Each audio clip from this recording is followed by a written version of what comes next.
Today's topic is fear.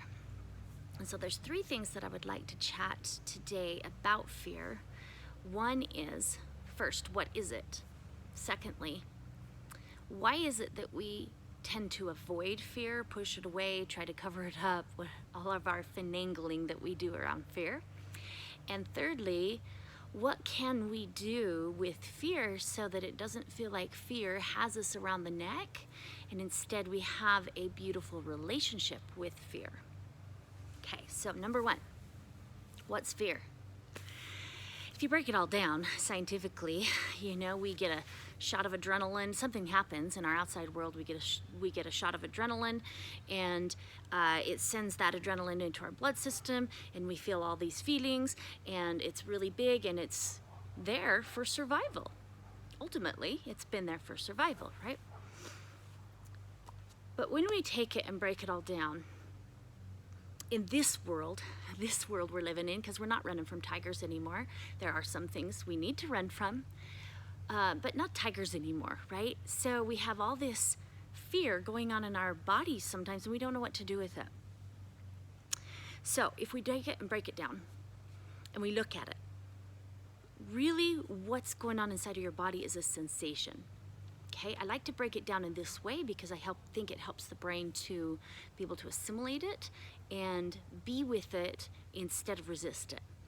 So if you look at it, when you're in a place of fear, you're going to notice there's a sensation in your body. And typically it'll be like, if it's a light case of fear, you're going to have like butterflies in your stomach or your belly, right? If it's an intense form of fear, you might have some panicky, shortness of breath. Your whole body might shake.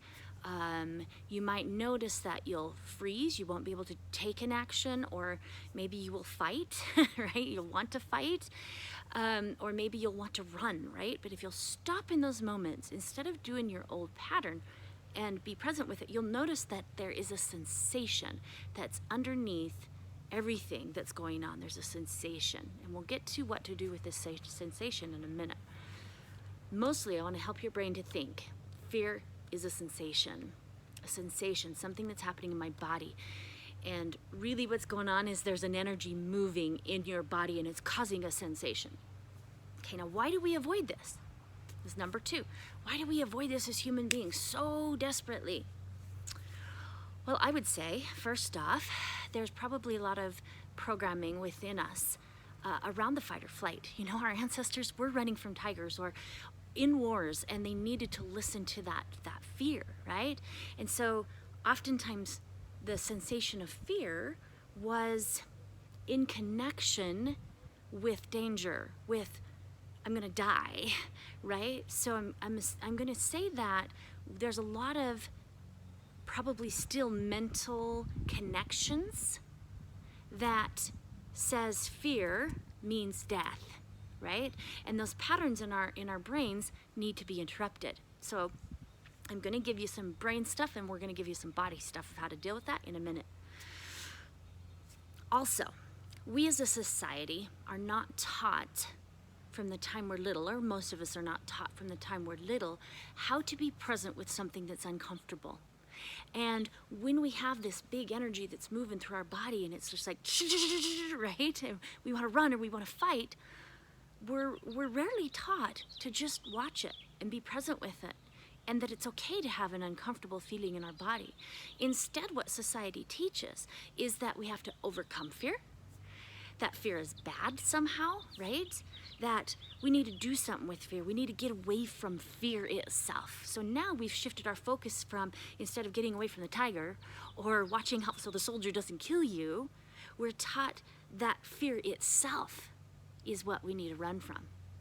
That the feeling itself is what we need to run from, or we need to overcome it. So there's this big mindset that fear needs to be overcome.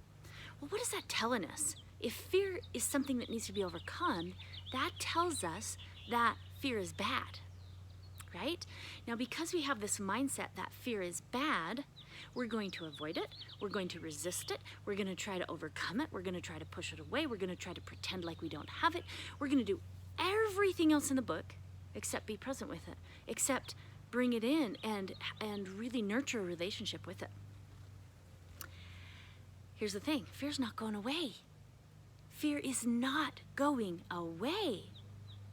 No matter what kind of finagling you do with this, no matter what your style is or your pattern is, you're never going to overcome fear, because fear is not here to be overcome.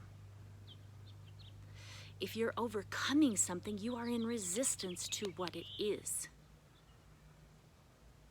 Now, I'm going to invite you to just not believe me in this moment, okay? Don't believe me. All I'm asking you to do is give it a possibility that there's a different way to be with your fear. That's all. Okay, so number 3, how do we deal with fear then? How do we develop and grow a relationship with fear and change our mindset about fear so that we're not in resistance to this piece? Because the truth is we all have a relationship with fear. And you can have a relationship with fear that's really crappy, or you can have a relationship with fear that's beautiful. It can be very beautiful, believe it or not. Fear can be beautiful. Or your relationship with fear can be beautiful. Okay, so to start, here's what I'm going to invite you to do. The very first step I would say to anybody is watch your breath. When you get in fear, there's a tendency to hold your breath. There's a tendency to bring your breath all up into your high part of your chest and breathe quickly. That alone is going to shoot adrenaline through your body and make you feel the even bigger need to run or to fight, okay? So breath, number 1, most important, breath. When you're breathing, breathe deep into your belly. Big, big, big, full, deep, slow breaths into your belly. Secondly, I would say, get very present with the sensation in your body of fear. So pause, and as you're breathing, begin watching.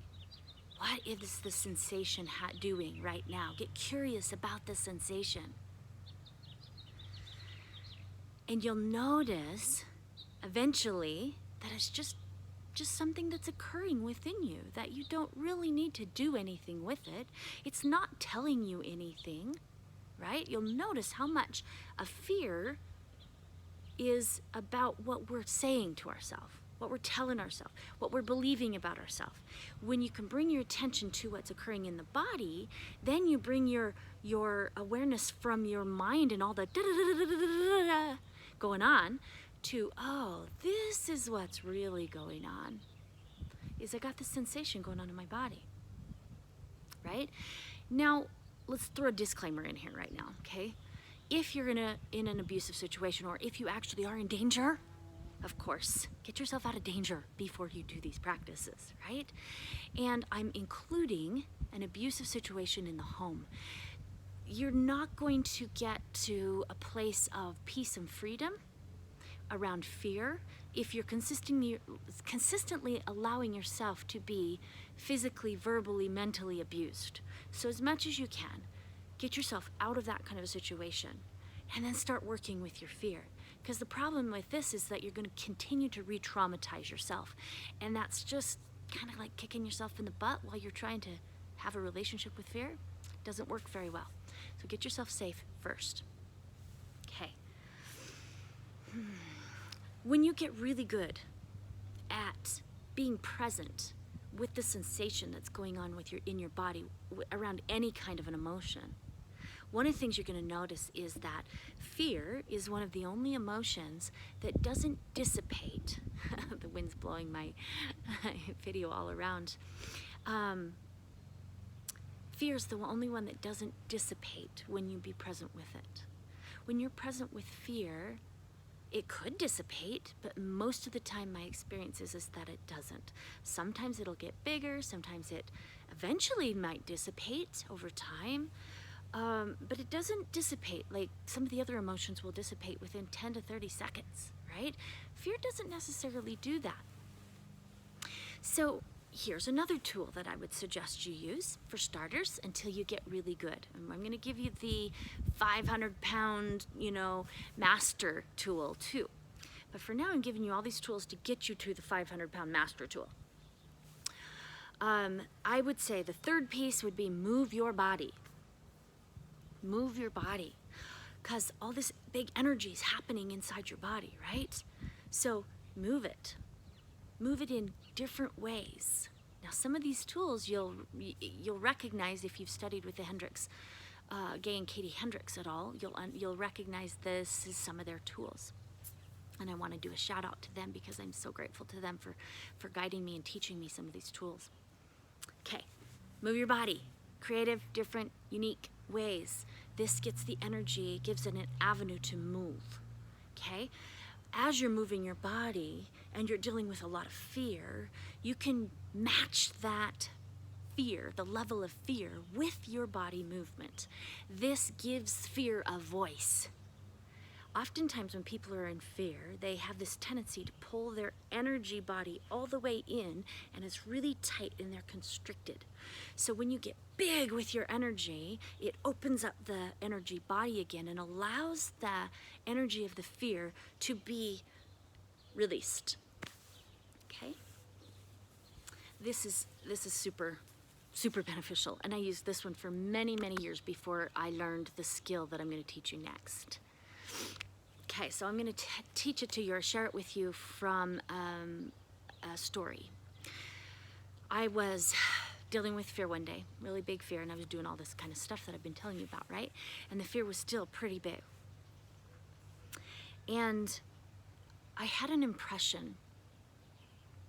It felt like probably one of my guides whispered to me, and they said, go outside on your back deck and imagine that fear is a beautiful sunset. And I want you to breathe it in and receive it. And I thought that was the craziest thing I'd ever heard. But I did. I decided, well, what the heck? All these other things are not assisting me to have some peace with this, because I was still in resistance to it, right? So I went out on the deck and I started breathing my fear in. Breathing my fear in. Like it was the most beautiful sunset I'd ever seen. And what happened was beautiful, miraculous. I started feeling bigger than my fear. Up until that point, it felt like fear was bigger than me. And then I was in resistance to that fear, which only made it bigger, right? Because what you resist persists. And now I had dropped into this place of, okay, fear, be exactly as you are, and I will breathe you in because you're the most beautiful thing that existed. And in order to breathe something in, because it's the most beautiful thing that existed, you can't have the judgment. You can't have the story that there's something wrong with it. So what I learned in this moment was, fear's only bad if we make it bad.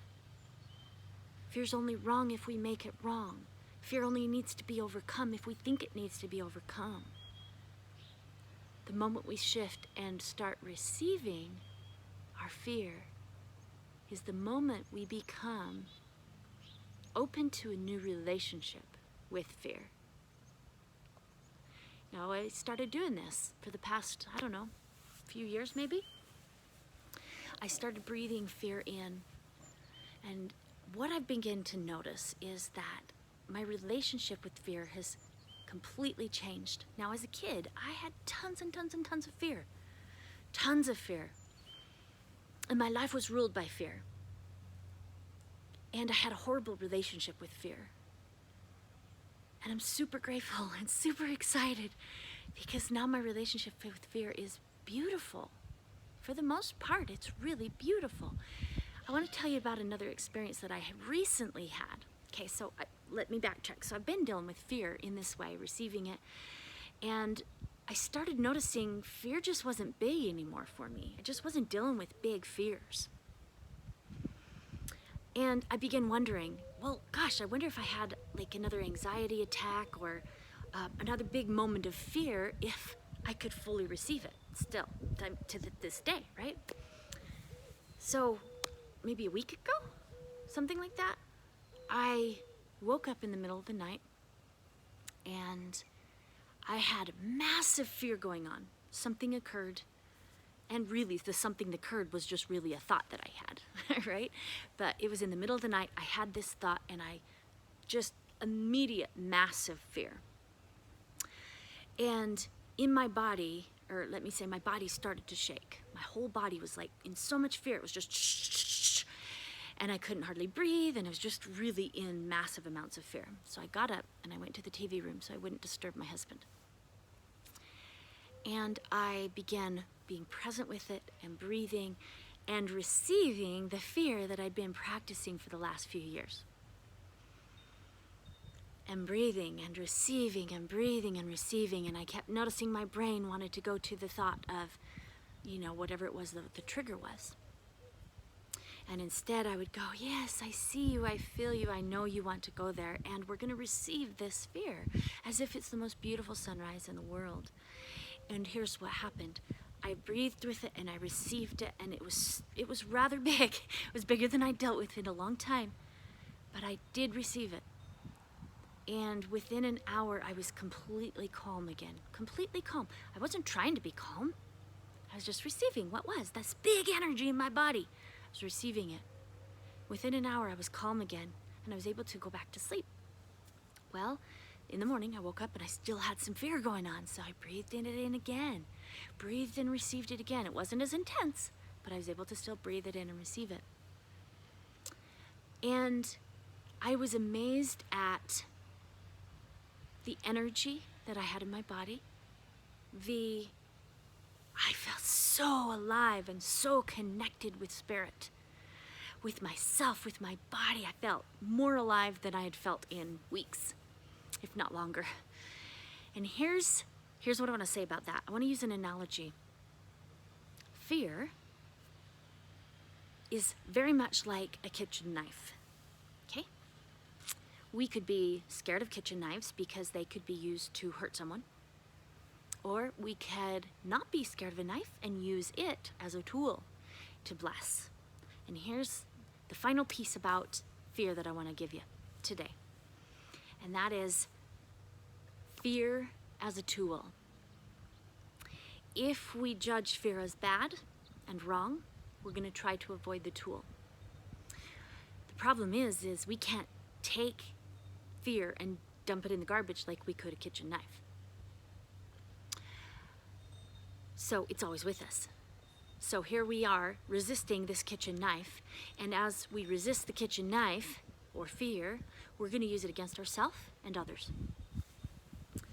And this can come in all different forms. I'm sure you're familiar with your own pattern and way of using fear against yourself, and it's why people for so many eons have been trying to overcome fear. Or we can use it as a tool. And we can take that fear and go, okay, this fear is just energy in my body. It's just energy in my body. What do I want to do with it? This is energy. Oh, man, I could do so much with this much energy. Maybe I want to clean my house. Maybe I want to go, bodybuild. Maybe I want to, go dance. Maybe I want to create something. This is massive energy that wants to be used. Maybe you go make something, build something, do something with this massive energy. Once you have changed the perception of fear in here, fear now becomes this amazing, full of energy tool that you can use to bless your life and to bless other people's lives. Thank you for listening. So many blessings on your journey with fear, especially right now on the planet. There's so much fear that's going around, and it's beautiful.